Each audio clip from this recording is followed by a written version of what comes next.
હવે બાકી 245 છે, તેમાં પરમ કૃપાલદેવ લખે છે, અબ્રહ્મચર્ય સેવું નહીં, અબ્રહ્મચર્ય સેવું નહીં. શ્રીમદ રાજચંદ્ર ગ્રંથમાં લખે છે બ્રહ્મચર્ય વિશે, પરમાર્થ હેતુ માટે નદી ઉતરવાને ટાઢા પાણીની મુનિને આજ્ઞા આપી, પણ અબ્રહ્મચર્યની આજ્ઞા આપી નથી. ને તેને માટે કહ્યું છે કે અલ્પ આહાર કરજે, ઉપવાસ કરજે, એકાંતર કરજે, છેવટે ઝેર ખાઈને મરજે, પણ બ્રહ્મચર્ય ભાંગીશ નહીં. પરમ કૃપાલદેવ વચનામૃતમાં બ્રહ્મચર્ય વિશે એમ કહ્યું, પરમાર્થ હેતુ માટે નદી ઉતરવાને ટાઢા પાણીની મુનિને આજ્ઞા આપી.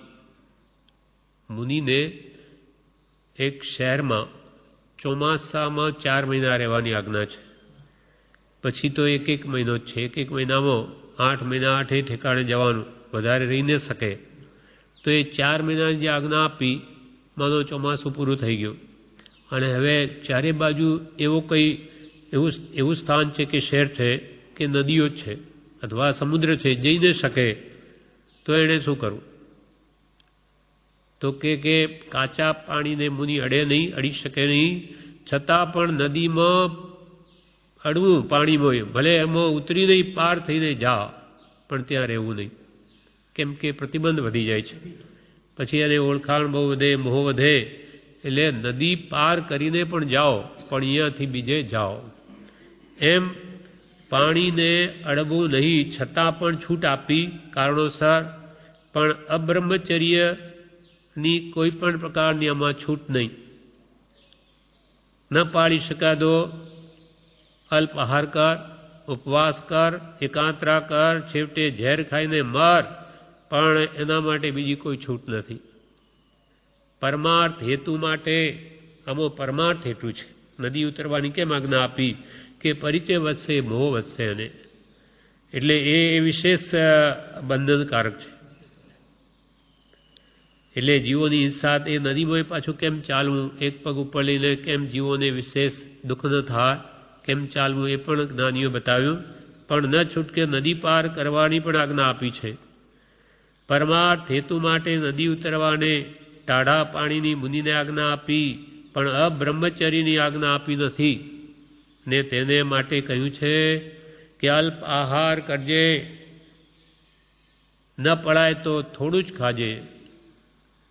કેમ કે બધાનું મૂળિયું શરીરને પોષણનું તે મુખ છે, આહાર છે. ઉપવાસ અલ્પ આહાર કરજે, વૃત્તિઓ કંટ્રોલમાં ન રહે, વૃત્તિઓ વશ ન રહે તો ઉપવાસ કરજે, એકાંતર કરજે, છેવટે ઝેર ખાઈને મરજે, પણ બ્રહ્મચર્ય ભાંગીશ નહીં. મહારૌદ્ર એવું અબ્રહ્મચર્ય, પ્રમાદને રહેવાનું સ્થળ, ચારિત્રનો નાશ કરનાર, તે આ જગતમાં મુનિ આચરે નહીં.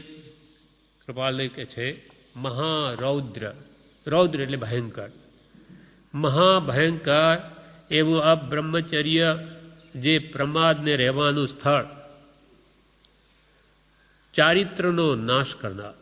આત્માનો ચારિત્ર ગુણ છે સ્થિરતા, એને નષ્ટ કરી દે. વિષય રૂપ અંકુરથી ટળે જ્ઞાનને ધ્યાન. જ્ઞાન અને દેહનો અંકુર ફૂટે મનમાં કે જ્ઞાન ધ્યાન નષ્ટ થઈ જાય, એટલે ચારિત્ર ગુણનો નાશ કરનાર છે આ બ્રહ્મચર્ય. તે આ જગતમાં મુનિ આચરે નહીં. વર્તમાન કાળમાં ક્ષય રોગ વિશેષ વૃદ્ધિ પામ્યો છે અને પામતો જાય છે. તેનું મુખ્ય કારણ બ્રહ્મચર્યની ખામી, આળસ અને વિષયાદિની આસક્તિ છે. ક્ષય રોગનો મુખ્ય ઉપાય બ્રહ્મચર્ય સેવન, શુદ્ધ સાત્વિક આહાર પાન અને નિયમિત વર્તન છે. કૃપાલદેવ 670 પાન ઉપર વચનામૃતમાં લખે, વર્તમાન કાળમાં ક્ષય રોગ ટીબી એ વિશેષ વૃદ્ધિ પામ્યો અને કે છે પામતો જાય છે. એનું મુખ્ય કારણ શું? વીર્યનો વ્યાઘાત અથવા બ્રહ્મચર્યની ખામી, આળસ અને વિષયાદિની આસક્તિ છે.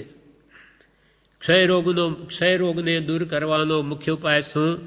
બ્રહ્મચર્યનું સેવન, શુદ્ધ સાત્વિક આહાર પાન અને નિયમિત વર્તન છે.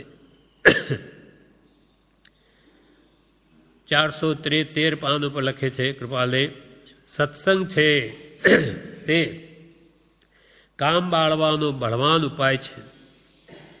સર્વ જ્ઞાની પુરુષે કામનું જીતવું તે અત્યંત દુષ્કર કહ્યું છે તે સાવ સિદ્ધ છે. અને જેમ જેમ જ્ઞાનીના વચનનું અવગાહન થાય છે તેમ તેમ કંઈક કંઈક કરી પાછા હટતા અનુક્રમે જીવનું વીર્ય બળવાન થઈ કામનું સામર્થ્ય જીવથી નાશ કરાય છે. સત્સંગ છે તે કામ બાળવાનો બળવાન ઉપાય છે. સત એટલે આત્મા. આત્માને પોષણ મળે એવો જ્યાં સંગ છે, વિષય વિકારની જ્યાં વાતો જ નથી, એવું નિમિત્ત જ નથી, ત્યાં આ કામરૂપી શત્રુને હણવાનો બળવાન તે ઉપાય છે સત્સંગ. જેમ કે આશ્રમ છે, અહીંયા આ સત્સંગ ધામ છે. અહીંયા એવા વિષય વિકારને પોષણ મળે એવા કોઈ નિમિત્તો જ નથી. ત્યાં કોઈ સિનેમા નાટક નથી, ટીવી નથી, કે હોટલો નથી, કે આવા પહેરવેશ કે એવું કંઈ જોવા ન મળે આખો દાડો. તો એથી શું આત્માને બળ મળે. જેને ખરેખર આત્મા આરાધના કરવી છે એટલે કૃપાલદેવે તો શું કહ્યું કે યોગ્યતા માટે બ્રહ્મચર્ય મોટું સાધન છે અને અસત્સંગ એ મોટું વિઘ્ન છે. એટલે જે બ્રહ્મચારી રહેવાય છે તેને તો આવા સ્થાનમાં જ રહેવું, એ સિવાય બહાર રહેવું જ ન જોઈએ. કેમ કે બહારનું વાતાવરણ બધું કેવું ભલભલા ખેંચાઈ જાય. એટલે સત્સંગ એને પ્રબળ બળ આપનાર છે. એટલે કૃપાલદેવે આ કેવું કહ્યું કે બ્રહ્મચર્ય એ શું હતું મોટું નહીં, યોગ્યતા માટે. યોગ્ય થવા માટે પ્રભુ શ્રી કે યોગ્યતા લાવો અને પાત્ર થવા સેવો સદા બ્રહ્મચર્ય મતિમાન. આત્મજ્ઞાન મેળવવા માટે બ્રહ્મચર્યનું સેવન કરો, પણ એના માટે યોગ્યતા માટે બ્રહ્મચર્ય મોટું સાધન છે. પણ અસત્સંગ એ મોટું વિઘ્ન છે. અસત્સંગમાં રહે તે મોટું એના માટે વિઘ્ન છે પાલનમાં. એટલે અહીંયા કૃપાલ કે સત્સંગ છે તે કામ બાળવાનો બળવાન ઉપાય છે. સર્વ જ્ઞાની પુરુષોએ કામનું જીતવું તે અત્યંત દુષ્કર કહ્યું છે. કેમ કહ્યું અત્યંત દુષ્કર? સર્વ જ્ઞાની પુરુષોએ. અને કૃપાલ કે સાવ સિદ્ધ છે. કારણ કે અનાદિકાલથી આપણો આત્મા સંસારમાં છે તે આ એક ઇન્દ્રિય જે સ્પર્શ ઇન્દ્રિય શરીર એનો તો કોઈ કાળે વિયોગ નથી થયો. એક સમય માત્ર પણ કોઈ પણ ભવમાં આ શરીરનો વિયોગ નથી. અર્થાત હંમેશા એને સ્પર્શ ઇન્દ્રિય તો છે જ, એક ઇન્દ્રિય તો. એટલે એ વિષયને અત્યંત અભ્યાસ હોવાથી એ જીતવો અઘરો પડે છે. બાકી માત્ર એ કલ્પનારૂપી ઈંડામાંથી જ ઉત્પન્ન થાય, બાકી છે કંઈ નહીં. પણ અનાદિનો અભ્યાસ જે વસ્તુનો આપણે બીડીનો કે સિગરેટનો કોઈને થઈ ગયો હોય તો એ છોડવો જેમ અઘરો પડે તેમ આ વિશેષ અભ્યાસથી એમાં થોડી મુશ્કેલી વધારે પડે. પણ સત્સંગનું જે સેવન કરે તેને માટે સાવ સામાન્ય છે. સત્સંગ છે તે કામ બાળવાનો બળવાન ઉપાય છે. સર્વજ્ઞાની પુરુષે કામનું જીતવું તે અત્યંત દુષ્કર કહ્યું છે તે સાવ સિદ્ધ છે. અને જેમ જેમ જ્ઞાનીના વચનનું અવગાહન થાય છે, જ્ઞાની પુરુષના વચનો અવગાહન એટલે ડૂબકી લગાવવી, ઊંડું ઉતરીને વિચારવું, ઉપરથી નહીં. જ્ઞાની પુરુષે શું કહ્યું એના પર વિચાર કરવો ઊંડાથી, તો એને વચનો અસર કરે છે. શ્રવણ તો પવનની લહેર માફક છે, પણ મનનથી છાપ પડે. એટલે મનન કરવું તેને અવગાહન કહે. જે અવગાહન કાજ તે નીતે વિચારમાં, જે વાંચન કાજ એમ નહીં કહ્યું કે જે વાંચવાનું કે તે વાંચવું, અવગાહવું, ઊંડા ઉતરીને વિચારવું, એ ઠેઠ તલસ્પર્શી જ્ઞાન મેળવવું. જેમ પેલી ડૂબકી મારે તો તળિયે સુધી કેમ જાય, એમ જ્ઞાનીનો કહેવાનો આશય તે ઊંડા ઉતરીને સમજવાનો પ્રયત્ન કરવો. અને જેમ જેમ જ્ઞાનીના વચનનું અવગાહન થાય છે તેમ તેમ કંઈક કરી પાછા હટતા અનુક્રમે જીવનું વીર્ય બળવાન થઈ કામનું સામર્થ્ય જીવથી નાશ કરાય છે. કામનું સ્વરૂપ જ જ્ઞાની પુરુષના વચન સાંભળી જીવે જાણ્યું નથી, અને જો જાણ્યું હોત તો તેને વિશે સાવ નીરસતા થઈ હોત. કૃપાલ કે આ જીવે ઊંડાણથી કામનું સ્વરૂપ જ જાણ્યું નથી. જ્ઞાની પુરુષના વચનના આધારે સમતિ કલ્પનાએ તો અનાજનો મોહી જીવ છે, એને ખબર ન પડે, પણ જ્ઞાની પુરુષે જે એનું સ્વરૂપ સમજાવ્યું, જેમ કે શરીરનું સ્વરૂપ સમજાવ્યું કે આ શરીર શું છે, સપ્ત દુર્ગંધમય ધાતુનું બનેલું, અંદર તો માંસ, લોહી, પરુ, હાડકા, ખાલી ચામડી રૂપ આ એક પરત ઉપર છે, ચાદરની જેમ એને લઈને આ શોભે, બાકી ચામડી ઉખેડી નાખો તો જુઓ અંદર શું છે.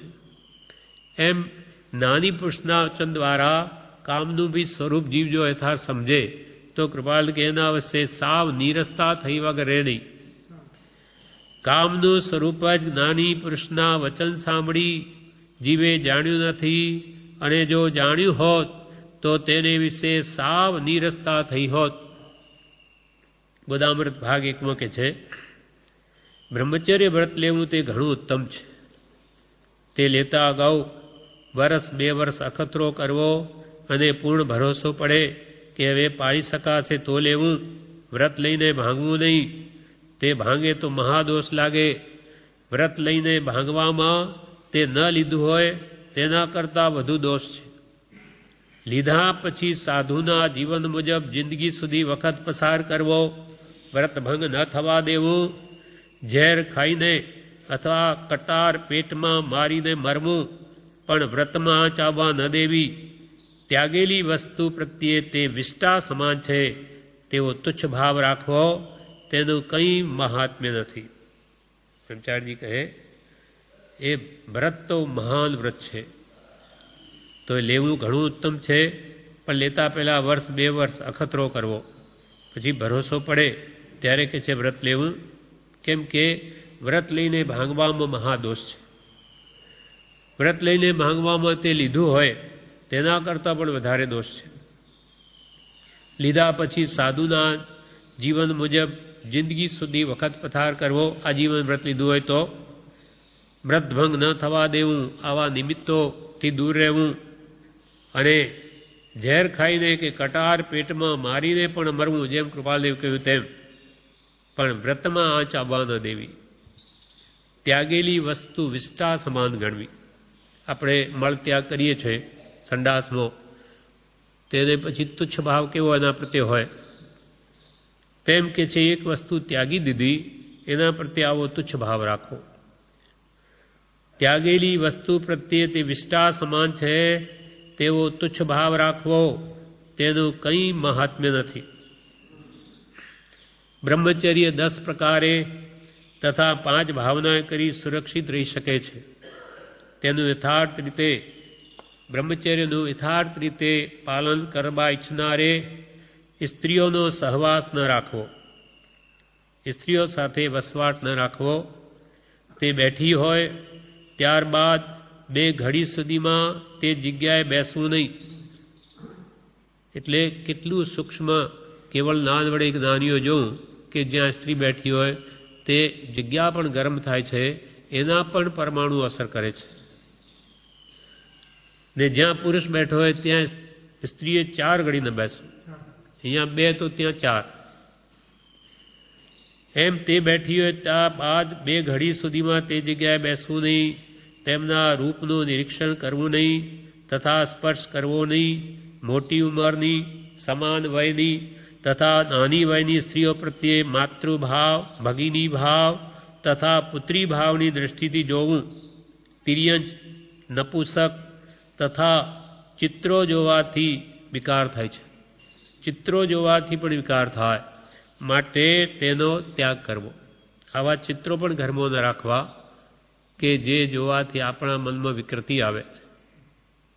વીર્ય સ્ખલન થવા ન દેવું. યુવાન વયના માણસો કે જે કામ વિકારની વાર્તા કરતા હોય તેથી દૂર રહેવું, અને વૃદ્ધ કે જેના સહવાસથી જ્ઞાન વાર્તા થાય તથા વૃદ્ધાવસ્થાના દુઃખ જોવા મળે તેથી વૈરાગ્યનું કારણ થાય છે, માટે તેમનો સહવાસ રાખવો. યુવાનોનો નહીં, જે આવી વિકારી વાતો કરતા હોય તેથી દૂર રહેવું, પણ વૃદ્ધ માણસોનો સમાગમ રાખવો, જ્યાં જ્ઞાન વાર્તા કરવી એમની સાથે, અને વૃદ્ધાવસ્થાના દુઃખ જોવા મળે તેથી જીવને વૈરાગ્યનું કારણ થાય. માટે તેમનો સહવાસ રાખવો. સ્ત્રી હોય તે રૂમમાં સૂવું નહીં, ગરિષ્ઠ ભોજન કરવું નહીં, વધારે ચીકણા પદાર્થો ખાવા નહીં કે જેથી ઇન્દ્રિયો ઉન્મત્ત થાય. આ વ્રત બ્રહ્મચર્ય પાળવું હોય તેના માટે આ બધી જ વાળો સાચવાની છે. કામ છે તે કલ્પનારૂપી ઈંડામાંથી ઉત્પન્ન થતા સર્પ સમાન છે. કલ્પનારૂપી ઈંડા,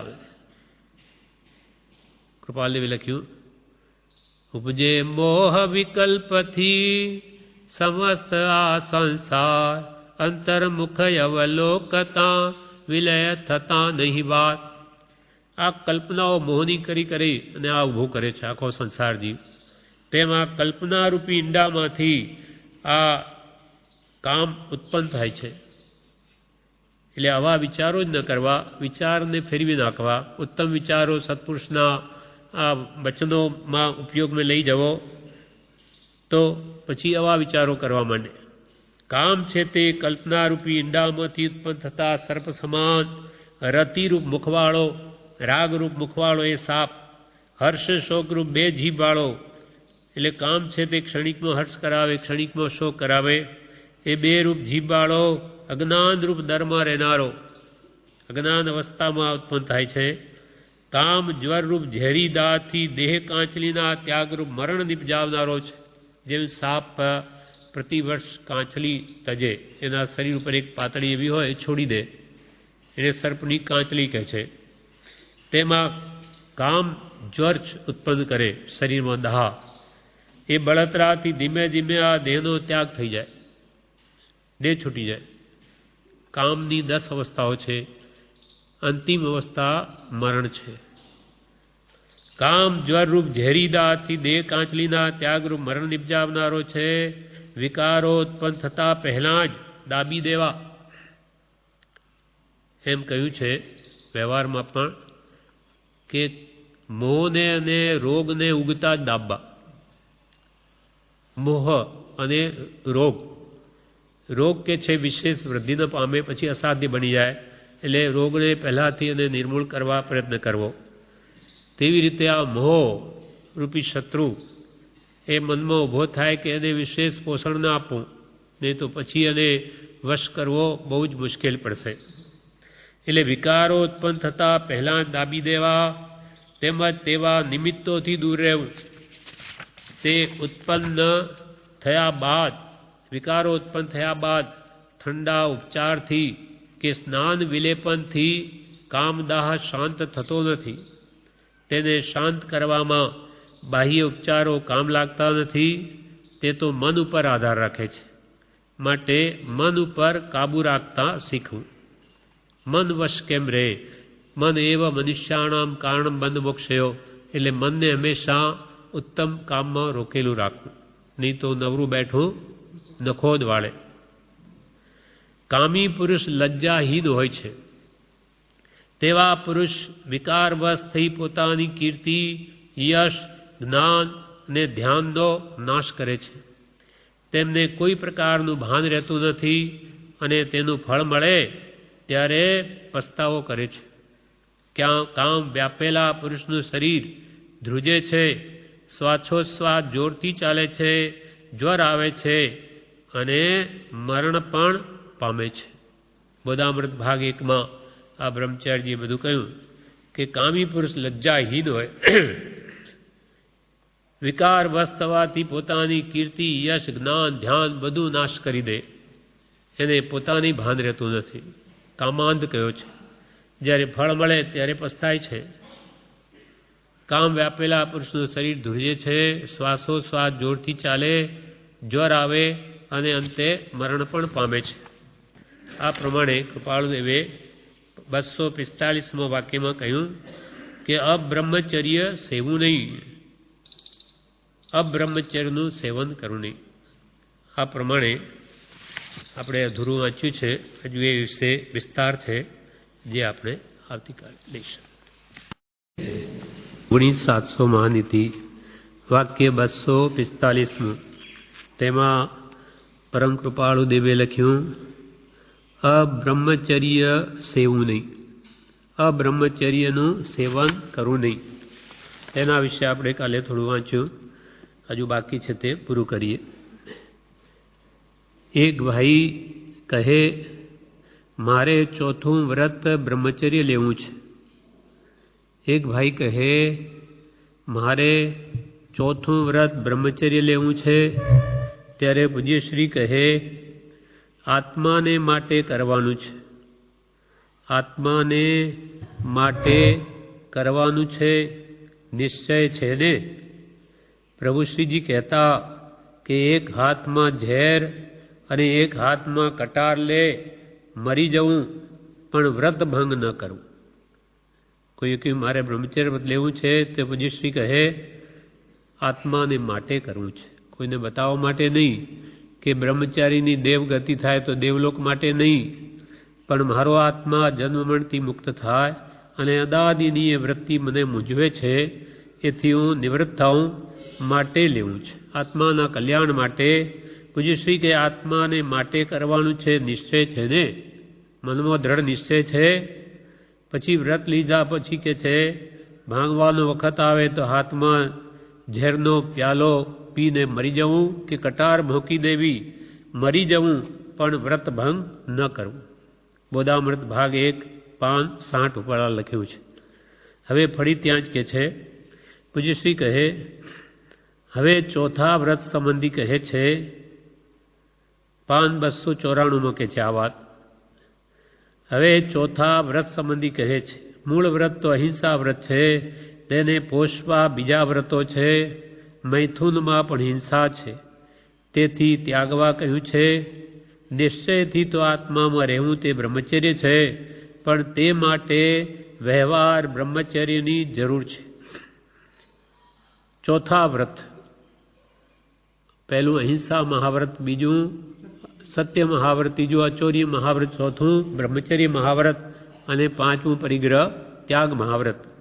શ્રાવક માટે અણુવ્રત અને મુનિ માટે મહાવ્રત છે, કેમ કે મુનિ સર્વથા ત્યાગે છે અને ગ્રસ્તને સ્વપત્ની સિવાય બધી માતા બહેન કે પુત્રી સમાન છે. એટલે ચોથા વ્રત સંબંધી આ વાત છે. બ્રહ્મચર્ય સંબંધી મૂળ તો વ્રત એક જ, અહિંસા પરમો ધર્મ. પહેલું જે વ્રત છે અહિંસા, તે બીજા ચારેય વ્રતો આ પહેલા વ્રતને પોષણ માટે છે, પોષવા માટે. એટલે મૂળ વ્રત તો અહિંસા વ્રત છે, તેને પોષવા આ બીજા 4 વ્રતો છે. કેમ કે જૂઠ બોલવામાં હિંસા છે, ચોરી કરવામાં હિંસા છે, અને અબ્રહ્મ સેવવામાં પણ હિંસા છે, અને પરિગ્રહ એકઠો કરવામાં પણ 18 પાપસ્થાન સેવા પડે ત્યાં પણ અનેક પ્રકારની હિંસા થાય છે. માટે એક અહિંસા વ્રતને પોષવા માટે આ બધા બીજા 4 વ્રતો છે. મૂળ વ્રત તો અહિંસા વ્રત છે, તેને પોષવા બીજા વ્રતો છે. મૈથુનમાં પણ હિંસા છે, મૈથુનમાં પણ હિંસા છે. એક વારના મૈથુનથી 9 લાખ જીવોની હિંસા થાય છે. તેથી ત્યાગવા કહ્યું છે. નિશ્ચયથી તો આત્મામાં રહેવું તે બ્રહ્મચર્ય છે, આ નિશ્ચય બ્રહ્મચર્ય. ખરેખર તો સ્વરૂપમાં રમણતા કરવી છે, એ જ પામવું છે, પણ એના માટે વ્યવહાર બ્રહ્મચર્યની જરૂર છે. નિશ્ચયથી તો આત્મામાં રહેવું તે બ્રહ્મચર્ય છે, પણ તે માટે વ્યવહાર બ્રહ્મચર્યની જરૂર છે. પર સ્ત્રીને માતા બહેન પુત્રી સમાન ગણવી, મનની નિર્મળતા ન થવાનું કારણ અબ્રહ્મચર્ય છે. મન નિર્મળ ન રહેવું, ન રહેવાનું કારણ શું? અબ્રહ્મચર્ય. મનની અપવિત્રતા અબ્રહ્મચર્યને લઈને છે. વિકારી ભાવોને લઈને મન અપવિત્ર થાય છે. મનની નિર્મળતા ન થવાનું કારણ અબ્રહ્મચર્ય છે. મન જીતવું હોય તો બ્રહ્મચર્ય પાળવા યોગ્ય છે. જગતમાંથી કંઈ જોઈતું નથી એમ થાય ત્યારે બ્રહ્મચર્ય પળાય. આ જગતમાંથી મારે કંઈ જોઈતું નથી એવો ભાવ થાય ત્યારે કે છે બ્રહ્મચર્ય વ્રત પળાય. પ્રભુશ્રીજી કહેતા યોગ્યતા લાવો, યોગ્યતા લાવો. એ યોગ્યતા બ્રહ્મચર્યથી આવે છે. પ્રભુશ્રીજી વારંવાર કહેતા કે આશ્રમનો પાયો સત અને શીલ છે. પ્રભુશ્રી વારંવાર કહેતા કે આશ્રમ અગાસ આશ્રમનો પાયો શું? સત અને શીલ. સત એટલે આત્મા. આત્મ પ્રાપ્તિ કરવા માટે આ સ્થાન છે અને એના માટે શીલ એ પહેલું પગથિયું છે. શીલ એટલે સદાચાર અને તેમાં મુખ્યત્વે બ્રહ્મચર્ય. જો એ ન હોય તો એ ધર્મ આરાધવાને યોગ્ય ન થાય. પ્રભુશ્રી વારંવાર કહેતા કે આશ્રમનો પાયો સત અને શીલ છે. હવે બ્રહ્માનું દ્રષ્ટાંત આપે છે બ્રહ્મચારીજી કે મોટા મોટા ઋષિઓ પણ ચડી ગયા છે. બ્રહ્મચર્ય મહાવ્રત વિશે વાત છે. મોટા મોટા ઋષિઓ પણ ચડી ગયા છે. 5 મહાવ્રતમાં બ્રહ્મચર્ય બહુ અઘરું છે. બ્રહ્મચર્યની પરીક્ષા કરવા દેવ દેવીઓ પણ આવે છે. બ્રહ્માને બ્રહ્મચર્યથી ડગાવવા એક તિલોત્તમા અપસરાને ઇન્દ્રિય મોકલી. તે ત્યાં બ્રહ્માની પાસે નૃત્ય કરવા લાગી અને ચારે બાજુ ફરવા લાગી. બ્રહ્મા વિષ્ણુ મહેશ જે દેવતાઓ વેદાંતમાં માને છે તે બ્રહ્મા ધ્યાનમાં હતા. તે વખતે કે છે દેવલોકમાંથી અપ્સરા તિલોત્તમા નામની અપ્સરાને ઇન્દ્રિય મોકલી એને બ્રહ્મચર્યથી ડગાવવા. તે ત્યાં બ્રહ્માની પાસે આવીને નૃત્ય કરવા લાગી, ચારે બાજુ ફરવા લાગી. બ્રહ્માનું ચિત્ત તેમાં એટલું બધું ચોંટી ગયું કે ચારે બાજુથી નૃત્ય જોવાની તેમની ઈચ્છા થઈ. તેથી 4 મોઢા બનાવ્યા. એટલા આસક્ત થઈ ગયા કે ચારે બાજુ એ ફરે નાચતા એટલે ચારે બાજુ જોવાનું મન થયું. એટલે 4 મોઢા એમના તપના બળે ફૂટ્યા. પછી શું કર્યું એ અપ્સરાએ? તેથી પછી અપ્સરાએ આકાશમાં ઊંચે નૃત્ય કરવા લાગી ઉપર. તેને જોવા માટે બ્રહ્માએ 5મું મોઢું બનાવવાની ઈચ્છા કરી, પણ ઉપર જાણે મોઢું ફોડું, પણ ત્યાં તો પુણ્ય ક્ષીણ થઈ ગયેલું હોવાથી મનુષ્યનું મુખ તો ન થયું, પણ તેને બદલે ગધેડાનું મોઢું થયું. એ બ્રહ્માના ફોટામાં જ ઉપર એ લોકો બતાવે કે પુણ્ય ક્ષીણ થઈ ગયું એટલે ઉપર પછી મનુષ્યનું મોઢું ન ફૂટતા ગધેડાનું મોઢું ફૂટ્યું. મોટા દેવો પણ કામ વિકારને વશ થઈ ગયા છે. હલકી વૃત્તિઓથી પાપ બંધાય છે. જીવને પશુ વૃત્તિ છે. આ વૃત્તિ જે છે તે પશુ વૃત્તિ છે. માણસ પશુ જેવો બની જાય છે. પશુ ઈચ્છે તેને એ ઈચ્છે તો એ પશુ જ છે. બ્રહ્મા વિષ્ણુ મહેશ્વર એ 3 મોટા દેવો કહેવાય છે. તેમાં બ્રહ્મા મોટા, તે પણ કામ વિકારથી ચડી ગયા. વિકાર એ હલકી વસ્તુ છે. દરેકના જીવનમાં આ બધી વૃત્તિઓ આવી પડે છે. દરેકના જીવનમાં આ બધી વૃત્તિઓ આવી પડે છે, પણ મહાપુરુષો એનો જય કરીને છોડે છે. એને શત્રુ જાણે છે. મુખ્ય વાત આત્મજ્ઞાન છે. આત્મજ્ઞાન ત્યાં મુનિપણું. આત્મજ્ઞાન હોય તો એ સ્ત્રીથી ચડે નહીં. નહીં તો બાહ્ય પરિત્યાગ કર્યો હોય પણ સ્ત્રીઓથી ચડી જાય. પારો મારી નાખ્યો હોય તે પણ સિદ્ધ ઔષધિથી સજીવન થઈ જાય છે.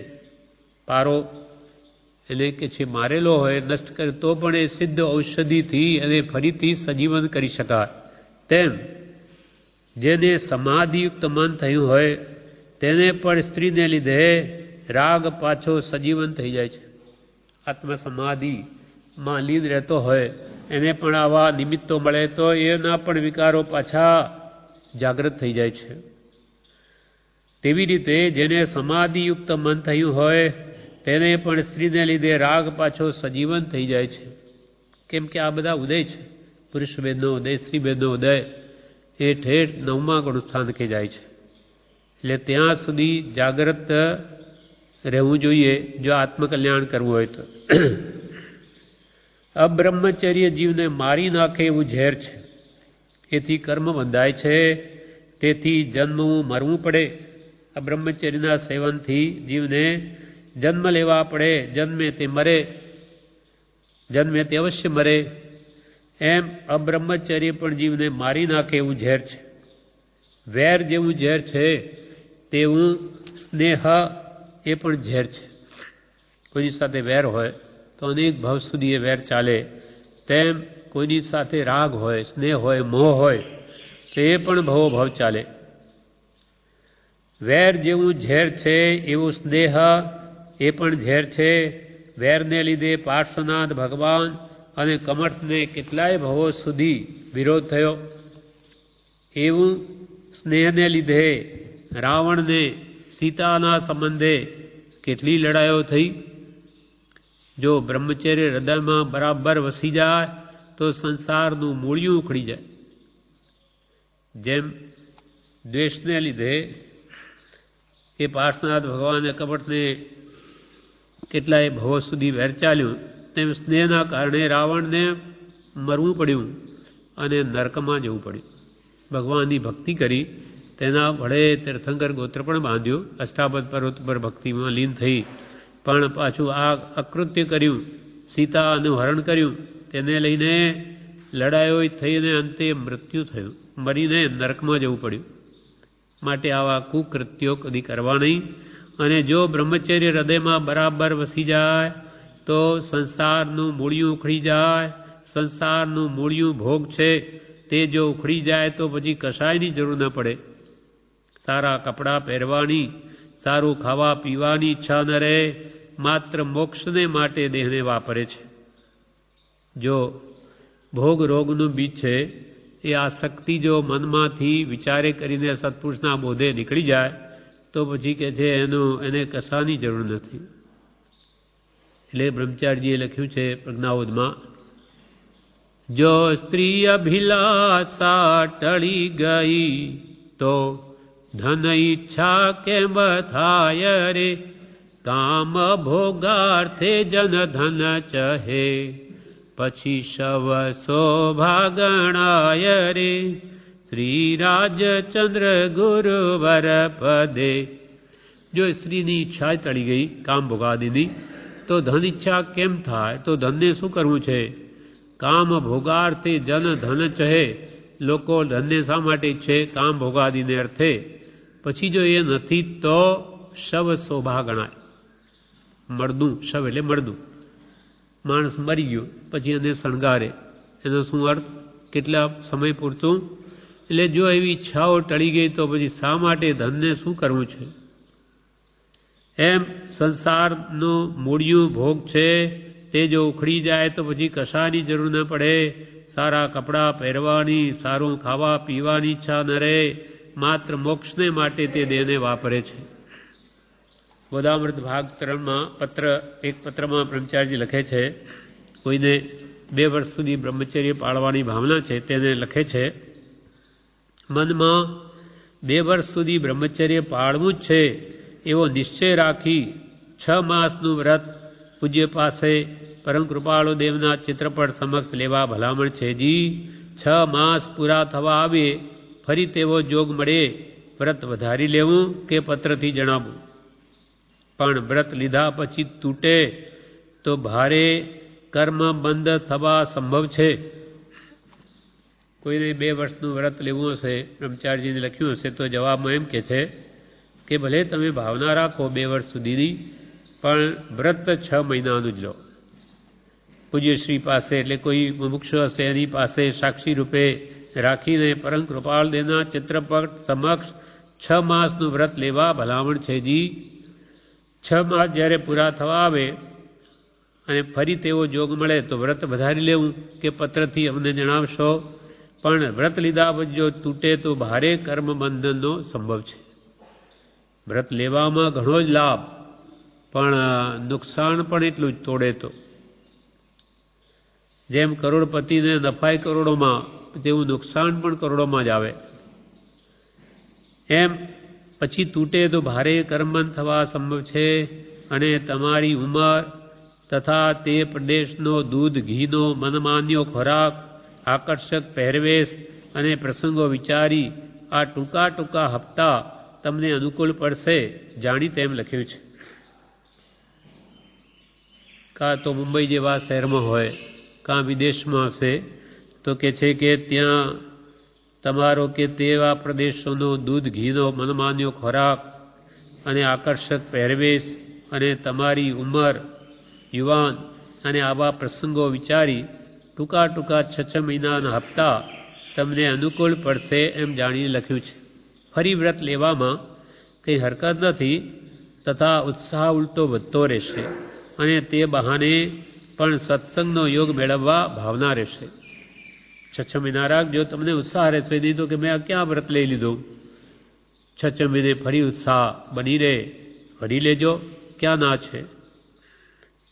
એકવાર એવું દ્રષ્ટાંત આપ્યું કૃપા બ્રહ્મચારીજીએ, જેમ કેળું આપણે ખાતા હોઈએ તો આખું કેળું છોલીને હાથમાં પકડી રાખે, કેમ કે આખું ખવાય નહીં, ગળે અટકી જાય.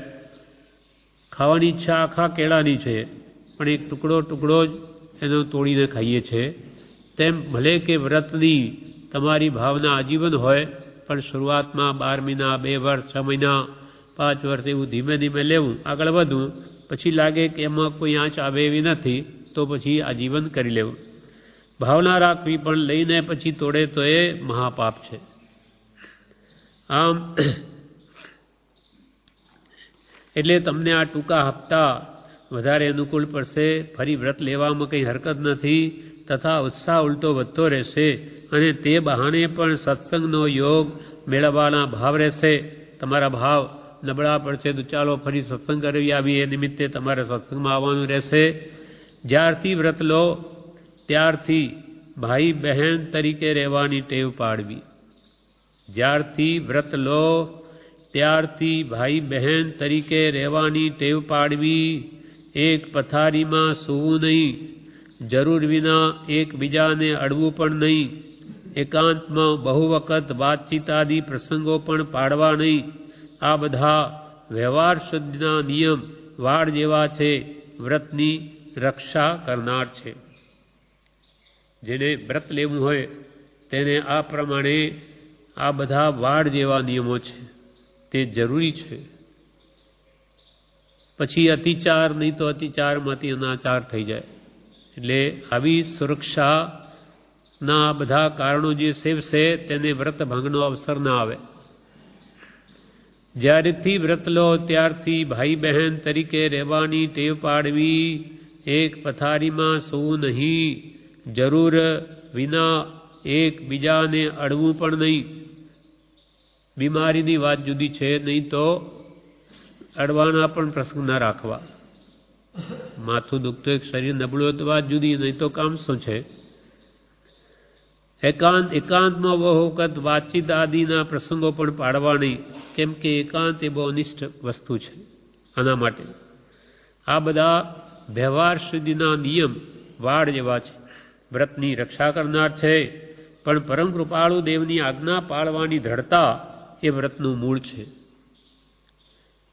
તેની સમક્ષ લીધેલા વચનને પ્રાણ જતા પણ ન તોડવું, એવી પકડ આત્મામાં થયે તે પુરુષનો આત્મકલ્યાણક બોધ હૃદયમાં ઉતરવો સુગમ પડે છે. સૌથી વિશેષ તો કૃપાળુ દેવની આજ્ઞાની દ્રઢતા એ વ્રતનું મૂળ છે. મેં મારા પરમ ગુરુ સમક્ષ આ વ્રત લીધું માટે ન જ તોડું, એવો જે દ્રઢ નિશ્ચય પોતાના મનમાં હોય તેને જ ભગવાનનો બોધ, આત્મકલ્યાણક બોધ એના હૃદયમાં ઉતરે છે સુગમ રીતે. માટે સાદો ખોરાક, સાદો પહેરવેશ, બને તો ગરમ કરીને ઠારેલું પાણી પીવામાં વાપરવું. તમારા માતા પિતા બ્રહ્મચર્ય પાળે છે તો કુટુંબમાં પીવા માટે ગરમ પાણીની ટેવ રાખી હોય તો બધાને લાભકારી છે જી. કે તમારા માતા પિતા બ્રહ્મચર્ય પાળે, તમારી ભાવના તો આમાં એનાથી વિકારો ઓછા થાય છે. મુખ્ય વાત આ છે ગરમ પાણીથી. માટે એ પીવાની ટેવ બધા રાખો તો સારું. ઘરમાં માતા પિતા તમે બધા ગરમ પાણી જ પીઓ તો કે ટેવ રાખી હોય તો બધાને લાભકારી છે જી. વળી નિયમ ન હોય તો પણ આઠમ, પાંચમ, બીજ, ચૌદસ, પૂનમ આદિ દિવસો ધર્મને અર્થે નિર્માણ મોટા પુરુષોએ કરેલા છે. તે દિવસોએ તો બ્રહ્મચર્ય પાળવું જ, અને બને ત્યાં સુધી એ પશુપણાની વૃત્તિ કૌંસમાં મૈથુનને વારંવાર વશ ન થવું, તેમાં જ સુખમાની સારી શરીર શક્તિને બરબાદ ન કરવી, જેટલું મન સંયમમાં રહેશે તેટલી દયા પડાશે, ભોગમાં મન આસક્ત રહેશે તેટલી હિંસા પ્રિય વૃત્તિ બનશે. બલિપત્રમાં લખ્યું કે નિયમ હોય તો શ્રેષ્ઠ, ન હોય તો બીજ, પાંચમ, આઠમ, 11, 14, પૂનમ, જે 10-12 તિથિઓ જે મહિનામાં છે તેટલા એ ભગવાન નાની પુરુષોએ બધી ધર્મને માટે નિર્માણ કરી છે, મોટા પુરુષોએ. તો કમસે કમ આ દિવસોમાં તો બ્રહ્મચર્ય પાળવું જ, બને ત્યાં સુધી એ પશુપણાની વૃત્તિ છે.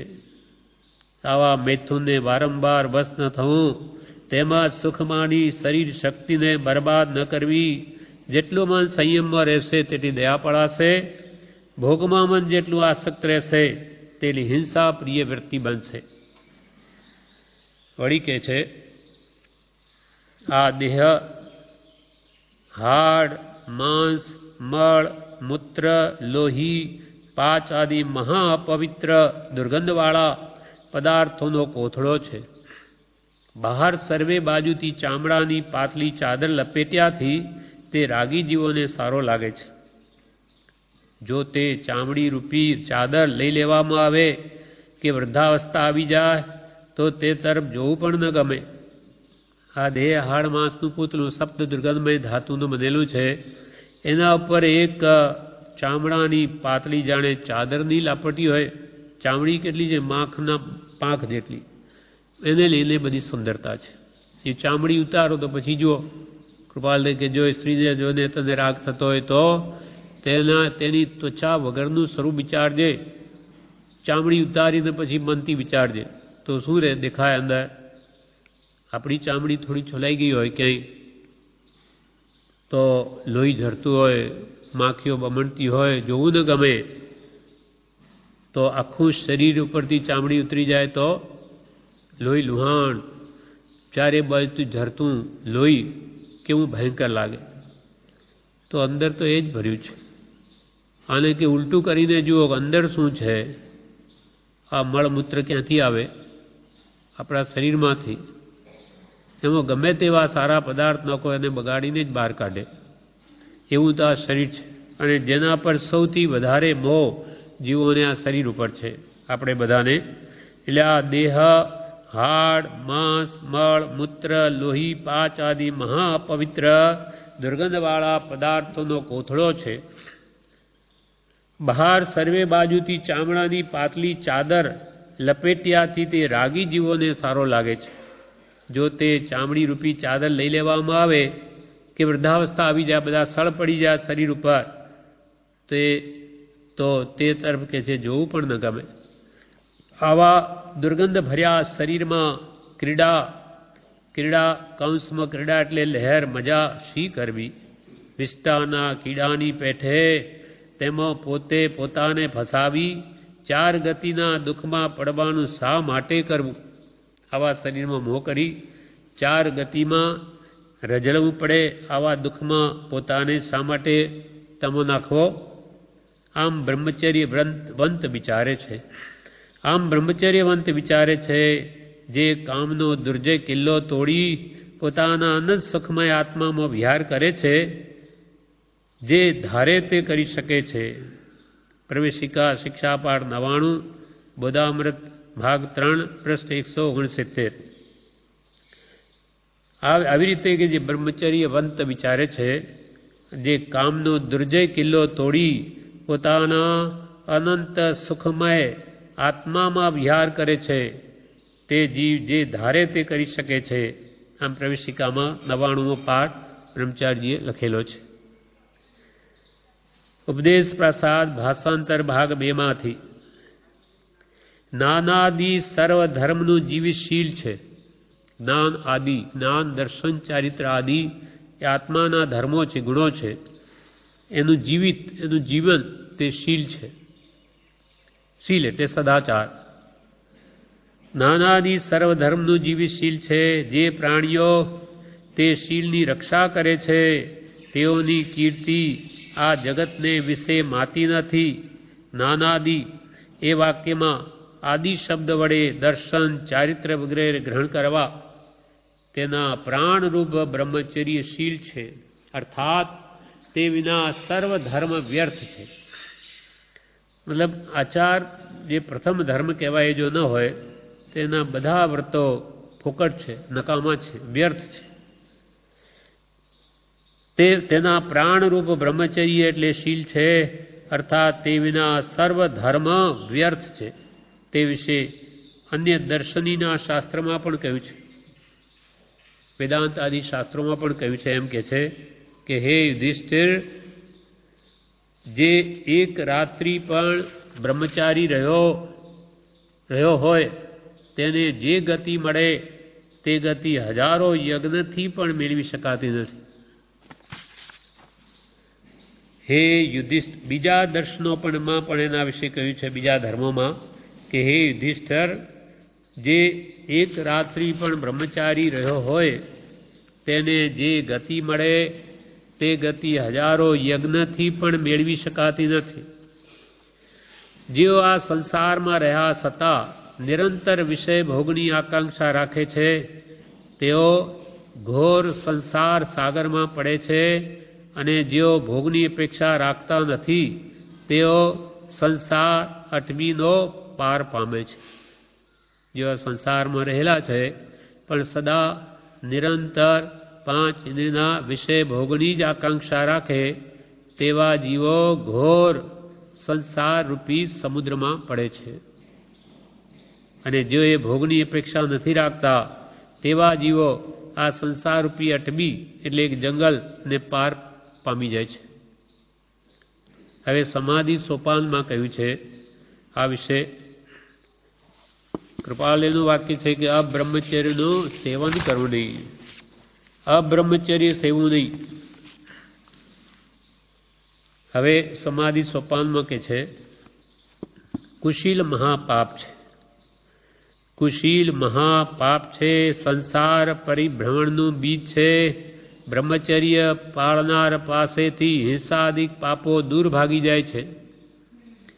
બ્રહ્મચર્ય પાળનાર પાસેથી હિંસાદિક પાપો દૂર ભાગી જાય છે. બ્રહ્મચર્ય પાળનારમાં સર્વ સદ્ગુણો આવીને વસે છે. બ્રહ્મચર્યથી જીતેન્દ્રિયતા પ્રગટે છે, કુલ જાતિ દીપે છે, અને પરલોકમાં તે અનેક રિદ્ધિનો ધારક દેવ થાય છે. કુશીલ મહાપાપ સંસાર પરિભ્રમણ કરાવે, રાગનું પ્રબળ કારણ છે, અને મોહ એને અનંતકાળથી રજડાવે છે, અને ફરી આવા કાર્યોમાં મન લગાડે તો ફરી રજડતો જ રહે ચાર ગતિઓમાં. એટલે બ્રહ્મચર્ય પાળે તો સદગુણો આવીને વસે, જીતેન્દ્રિયતા પ્રગટે, કુલ જાતિ દીપે, અને પરલોકમાં પણ તે અનેક રિદ્ધિનો ધારક દેવ થાય છે. કામ વિકાર ચિત્તરૂપી ભૂમિમાં ઉત્પન્ન થાય છે. કામ વિકાર ચિત્તરૂપી ભૂમિમાં ઉત્પન્ન થાય છે. ઉપજે મોહ વિકલ્પથી સમસ્ત આ સંસાર. કામ વિકાર ચિત્તરૂપી ભૂમિમાં ઉત્પન્ન થાય છે. તેની પીડા સહન નહીં થવાથી જીવ નહીં કરવા યોગ્ય એવા પાપ કરે છે. અંદરમાં કામ વાસના ઉત્પન્ન થાય ત્યારે કે છે જીવ નહીં કરવા યોગ્ય મહાપાપ કરે છે. કામ મનનું મથન કરે છે, મનમાંના જ્ઞાનનો નાશ કરે છે. તેથી આ કામનું નામ મનમથ પાડ્યું છે. મનમથ, મનને મથી નાખે એટલે એનું નામ મનમથ છે. જે મનનું મથન કરે, મનમાંના જ્ઞાનનો નાશ કરે, તેથી કામનું નામ મનમથ પડ્યું છે. જ્ઞાનનો નાશ થવાથી વિષયરૂપ અંકુરથી ટળે જ્ઞાનને ધ્યાન.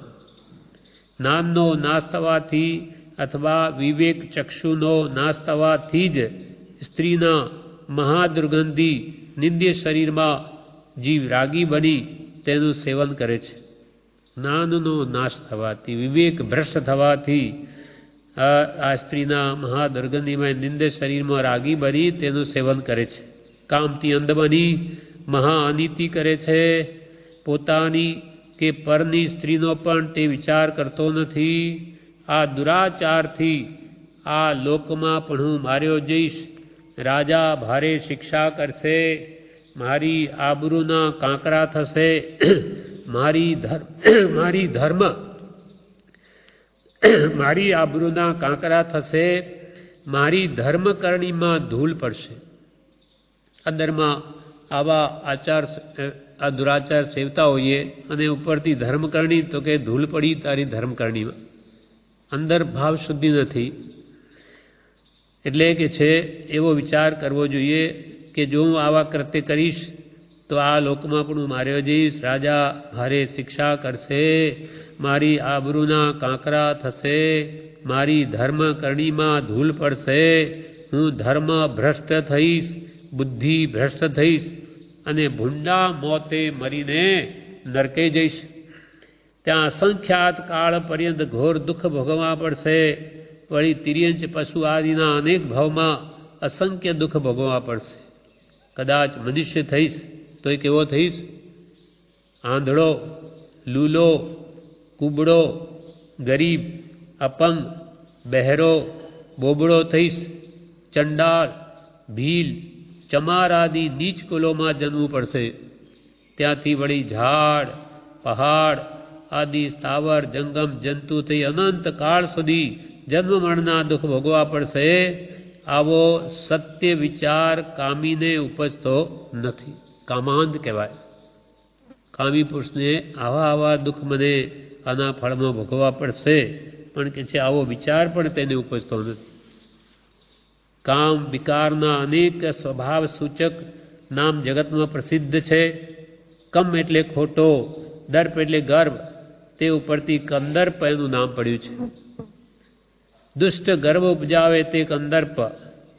અતિ કામના એટલે વાંછા ઉત્પન્ન કરી દુઃખી કરે છે, તેથી તેને કામ કહ્યો છે. કામ કંદર્પ એટલે કમ એટલે ખોટો, દર્પ એટલે ગર્વ, અભિમાન એટલે ખોટું અભિમાન. ખોટા કામ કરે ના પાછું અભિમાન, ગર્વ. અતિ કામના એટલે વાંછા ઉત્પન્ન કરીને મનને દુઃખી કરે, તેથી એનું નામ કામ પડ્યું છે. તિર્યંચ તથા મનુષ્ય ભાવમાં જેને માટે લોકો લડી મરે એવા કામને માર પણ કહે છે. તિર્યંચમાં પશુઓ પણ એકબીજાના કારણે લડી મરે, જેમ મનુષ્યો પણ એના માટે લડી મરે એવા કામને માર, શબ્દ માર પણ એક એનું નામ છે. સંવરનો વેરી છે તે સંવરારી કહેવાય છે. આવતા કર્મોને રોકવાથી સંવર, આ રોકવાના દે ઉડતા વધારે કર્મોને, એટલે સંવરારી, સંવરનો હરી શત્રુ છે એવું પણ નામ છે એનું. તપ સંયમ રૂપ બ્રહ્મ ધર્મનો નાશ કરે તે બ્રહ્મ શું કહેવાય છે. તપનો જે નાશ કરે, ઈચ્છા નિરોધ તપ, ઈચ્છાઓને વધારે વૃત્તિ ઘટાડે નહીં, સંયમ આવવા ન દે એવા તપ સંયમ રૂપ બ્રહ્મ ધર્મને આત્મધર્મનો નાશ કરનાર હોવાથી એને બ્રહ્મ શું પણ કહેવાય છે. ઇત્યાદિ અનેક દુષ્ટ નામથી તે ઓળખાય છે. આ પ્રકારે વિચારી મન, વચન અને કાયાથી પ્રીતિપૂર્વક બ્રહ્મચર્ય વ્રત પાળો. બ્રહ્મચર્યથી સંસાર સમુદ્ર તરી જશો. બ્રહ્મચર્ય વિના વ્રત તપ બધા અસાર છે. એટલે હવે આપણને શિક્ષા આપે છે કે તમે મન, વચન અને કાયાથી પ્રેમપૂર્વક બ્રહ્મચર્ય વ્રત પાળો. પાત્ર થવા સેવો સદા બ્રહ્મચર્ય મતિમાં. બ્રહ્મચર્યથી સંસાર સમુદ્ર તરી જશો. બ્રહ્મચર્ય વિના વ્રત બધું અસાર છે, વૃથા કાય ક્લેશ છે. બાહ્ય સ્પર્શ ઇન્દ્રિયના સુખથી વિરક્ત થઈને અભ્યંતર પરમાત્મા સ્વરૂપ જે આત્મા, તેની ઉજ્જવળતા પર દ્રષ્ટિ રાખો. આત્મવૃત્તિ કામમાં આસક્ત ન થાય તેવો પુરુષાર્થ કરો. આત્માની વૃત્તિ કામ વૃત્તિમાં ખેંચાયની આસક્ત ન થાય તેવો પુરુષાર્થ કરો. બ્રહ્મચર્યથી આ ભવ પરભવ બંને લોક સુધરે છે.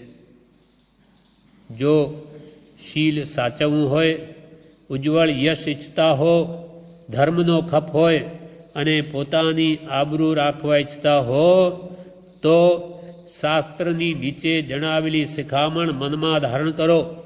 જો તમારે શીલ પાળવું હોય અને ઉજ્જવળ યશ ઈચ્છતા હો, ધર્મનો કંઈ ખપ હોય કે પોતાની આબરૂ રાખવા ઈચ્છતા હો તો શાસ્ત્રમાં જે શિખામણ જણાવેલી છે તે ધ્યાનમાં રાખો. શું શું શિખામણ તે નીચે કહે છે. એક અનેક છે. સ્ત્રીઓની કથા કહો નહીં, સ્ત્રી સંબંધી વાર્તાઓ કરો નહીં, સાંભળો પણ નહીં. સ્ત્રીઓના રાગ રંગ કુતૂહલ ચેષ્ટા નિરખો નહીં. એ મલિન ભાવ દેખવાથી આપણા ભાવ બગડે છે. વ્યભિચારી પુરુષોની સોબત ન રાખો.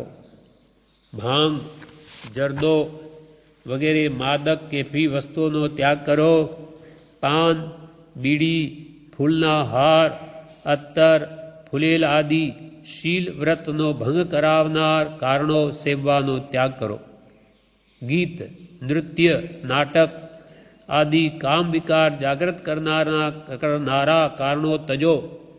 ગીત નૃત્ય નાટક આદિ કામ વિકાર જાગૃત કરનારા કારણો તજો. રાત્રિ ભોજનનો ત્યાગ કરો. વિકાર પેદા કરે તેવા લોક વિરુદ્ધ વસ્ત્ર આભરણ ન પહેરો. એકાંતમાં કોઈ પણ સ્ત્રીનો સંસર્ગ પરિચય ન રાખો. એકાંતમાં કોઈ પણ સ્ત્રીનો સંસર્ગ પરિચય ન રાખો. સ્વાદની લંપટતા ત્યાગો. ઇન્દ્રિય દમન કો સ્વાદ તજ. ઇન્દ્રિયોનું દમન કરવું હોય તો કે સ્વાદને ઘટાડો. જીભની લંપટતા સાથે હજારો દોષો આવે છે. જીભની લંપટતા સ્વાદની છે, એની સાથે બીજા હજારો દોષો ઉત્પન્ન થાય છે. સ્વાદ લંપટતા સાથે હજારો, પ્રજ્ઞાવુદો બ્રહ્મચારીએ લખ્યું. સ્વાદ લંપટતા સાથે હજારો દોષો આવી મૂંઝાવશે રે. દોષો આવી મૂંઝાવશે રે. પરબ્રહ્મ પદે લય લાગશે. સ્વાદની લંપટતા જો નહીં છોડો તો કે બીજા વિકાર ભાવ આદિ અનેક દોષો તમને આવીને મૂંઝાવશે, મૂંઝવણ કરાવશે. માટે જીભની લંપટતા સાથે હજારો દોષો આવે છે. તેથી મોટાઈ યશ ધર્મ બધાનો નાશ થાય છે. જીભના લંપટીનો સંતોષ નાશ પામે છે. તેને સમભાવનું સ્વપ્ન પણ આવતું નથી. જીભના લંપટીનો સંતોષ નાશ પામે છે. તેને સમભાવનું સ્વપ્ન પણ આવતું નથી. લોક વ્યવહારથી ભ્રષ્ટ થઈ જાય છે. બ્રહ્મચર્યનો ભંગ થઈ જાય છે. માટે આત્મકલ્યાણ ઈચ્છતા હો તો એક બ્રહ્મચર્યની ખાસ રક્ષા કરો. જો તમે મનુષ્ય જન્મ પામ્યા છો, કરોડો ભાવ પછી આ માનવ દેહ મળ્યો છે, બહુ પુણ્ય કર્યા, પુંજથી ઢગલા પુણ્યના ભેગા કર્યા ત્યારે મળ્યો. હવે એને સફળ કરવો હોય તો અને આત્માનું કલ્યાણ ઈચ્છતા હો તો એક બ્રહ્મચર્યની ખાસ રક્ષા કરો. બ્રહ્મ એટલે આત્મા. આ બાહ્ય બ્રહ્મચર્ય પાળશો તો અંતરંગ બ્રહ્મ જે આત્મા એમાં રમણતા થશે, એનું સુખ પ્રગટશે જે શાશ્વત છે. આ પ્રમાણે કૃપાલદેવે મહાનીતિમાં વાક્ય 245 અબ્રહ્મચર્ય સેવું નહીં. આ પ્રમાણે આ વાક્ય પૂરું થયું. હવે વાક્ય 246 જે આપણે આવતીકાલે આપીશું.